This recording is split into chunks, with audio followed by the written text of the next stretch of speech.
Hello बच्चों, कैसे हैं आप लोग। बच्चों, आज आपके सामने मैं लेकर आया हूं लेबनिज रूल का एक खास सवाल। बेटा, लेबनिज रूल कहाँ काम आएगा?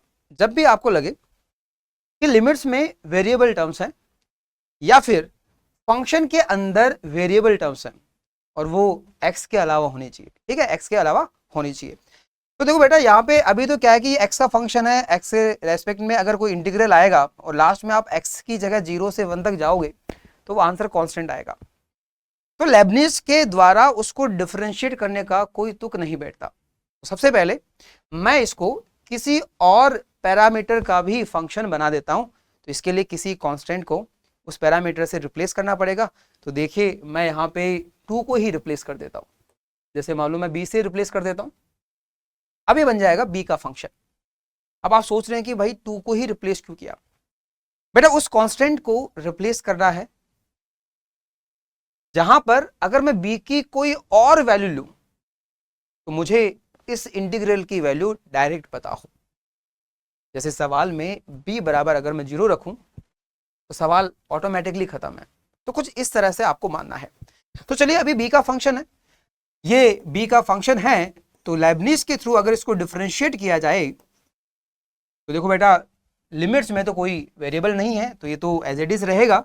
बस आपको क्या करना है, एक तरह से अंदर b के रेस्पेक्ट में पार्शियली डिफरेंशिएट करना है। तो ये बनेगा एक्स की पावर b ln x 1 का 0 और ये ln x as it is, ये गया काम से। और एक्स की पावर b का इंटीग्रेशन 0 से 1 विद रेस्पेक्ट टू x होता है 1/b+1। तो आई डैश पता है, इसको वापस इंटीग्रेट कर देते हैं। तो आई ऑफ b होगा ln b+1 and some constant. तो हमें b बराबर 2 पे आंसर चाहिए था।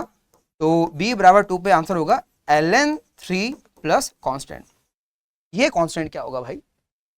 इस कांस्टेंट के लिए देखो, यहाँ पे हमें एक खास कंडीशन पता है कि जब b बराबर 0 होगा, b बराबर 0 होगा तो डेफिनेटली ये आंसर भी क्या होगा? 0 होगा।